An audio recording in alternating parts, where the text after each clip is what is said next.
I wanted to piggyback a bit on my last video about the whole toxic masculinity thing put out by the Gillette company. I wanted to address the question, are men in crisis? I vote yes, and I'll explain why in this video.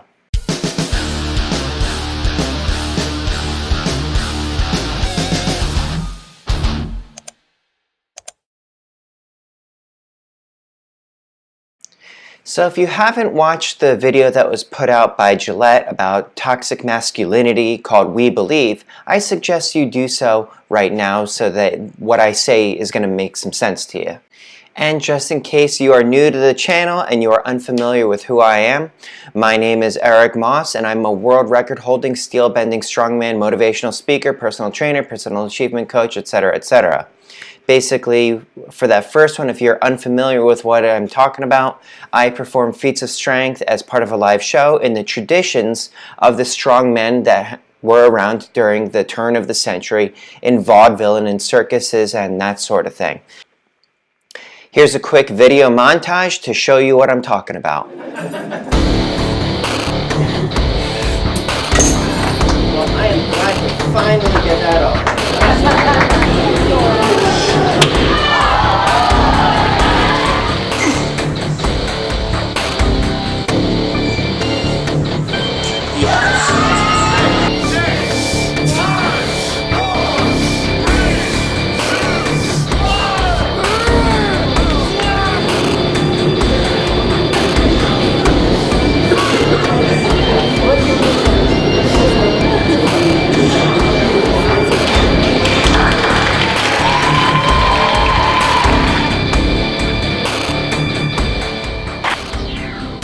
Just dropped a 53-pound kettlebell on this man's stomach, and then it rolled onto his balls. That's a real man. Okay, so now that that's over with, we can get to the topic at hand, which is masculinity in trouble? Is being manly in trouble? I believe it is. From what I saw of the Gillette video, like when I watched it, I was like, why is everybody up in arms about this? It's not saying to not be a man or to do the things that are manly. There's nothing wrong with being able to fix things, being able to work with your hands, working what is considered traditional masculine professions like being a mechanic or a plumber or a lumberjack or a chain-breaking, steel-bending, professional performing strongman such as myself. And why I think that it is in trouble is, for one, with the backlash that people have given this video, it shows just how fragile some of these more masculine figures are. Their ego is threatened by it for some odd reason. When I watched the video, I'm like, what's the big deal? What is everybody so up in arms against? Am I missing something?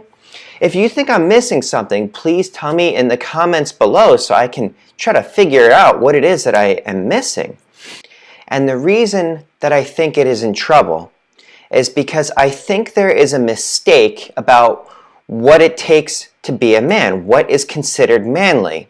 What this video is alluding to is like what people are considering manly is doing things like objectifying women, being misogynists, and being overly violent. Like I said in my last video, I don't think that aggression is necessarily a bad thing, not when it is channeled correctly. And it was pointed out by a Facebook friend of mine, ironically by the name of Mike Gillette. If you are unfamiliar with who Mike Gillette is, Mike Gillette is basically as traditionally masculine as it gets. He was a cop, he was in the Army, Special Forces, the SWAT team, and he was also bodyguard for Bill Gates and Sylvester Stallone. He was the bodyguard for Rambo. Let that sink in just for a second.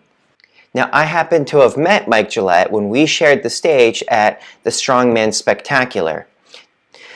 Mike Gillette had a guy drop a bowling ball onto his stomach from atop a ladder, and I was there to bend steel on the bridge of my nose, which is kind of my signature feat. It is my shtick. And I remember speaking to Mike backstage, and I was thinking in the back of my head, because I knew who he was. I'm like, this guy could probably kill me with his bare hands and I'd be dead before I even hit the floor. But Mike, there was none of that chest pumping or anything like that. He was cordial, he was kind, he's also confident in himself. And I think that that's also one of the things that makes a man, is being confident in yourself. To be confident in yourself without having to advertise or overcompensate. So Mike recently posted on Facebook about all this stuff with the traditional masculinity and etc., and I wholly and fully agree with him. And I'm going to read it out loud on my cell phone on my face from Facebook. Professional speaker here. Okay, so Mike Gillette says, "We have fixated on the wrong term at this cultural juncture.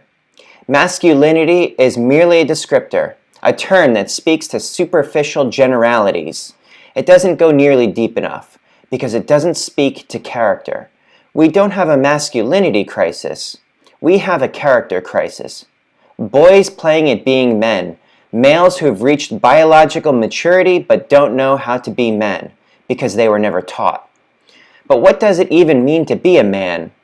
While we've got plenty examples of the brawny men and the bearded, those are merely external adornments. A man is someone who makes strong choices when faced with easier and weaker alternatives. A man takes his character seriously. A man cares for others. A man is able to embody the greatest of strengths, compassion. A man may look mighty or mild, but he is strong. On the inside, where it matters, we need more like him." I fully and wholly agree with this. We don't just need men with beards. We don't just need men with physical strength. Physical strength is important, yes. But we also need men that are strong in character. Like Art of Manliness said, virtue and strength, strength and virtue. That video, in my opinion, is not an attack on masculinity. It is an attack on the lack of character that pervades many of today's men. Gillette razor companies are simply challenging men, challenging us to be the best parts of us, to raise our children, our sons, with the positive traits that come with masculinity. But because so many people misinterpreted it as an attack on their manhood, it shows me just how fragile the tough guys really are. So yeah, I believe masculinity is in trouble because it needs more people that are strong enough to set a positive example of what it means to be a man, to redefine manhood, to have the positive traits that come with masculinity and not celebrate the toxicity that sometimes comes with it. Raise your sons to be better people than you are, but to do that, you have to set the example for them to follow. Oh, and real quick before I forget, I'm going to try and be more consistent with these YouTube videos, especially since I'm getting a better feel for how to put them together so that they don't suck like the early ones from when I tried to reinvigorate my YouTube channel. So they will get better, I promise. And since I have 2 strongman gigs later this week, I'm going to be filming behind the scenes of the prep and going to the gig, doing the gig, coming back from the gig, and sharing my thoughts. So if you are interested, please subscribe to my channel, hit that notification bell so that you don't miss it. And I want to take you behind the scenes of my life to share what it is that I do, to carry the torch of the traditional strongmen, and to let you in on my philosophies and my knowledge and skill sets and that sort of thing. So please like, subscribe, hit that notification bell, and I will see you in a week.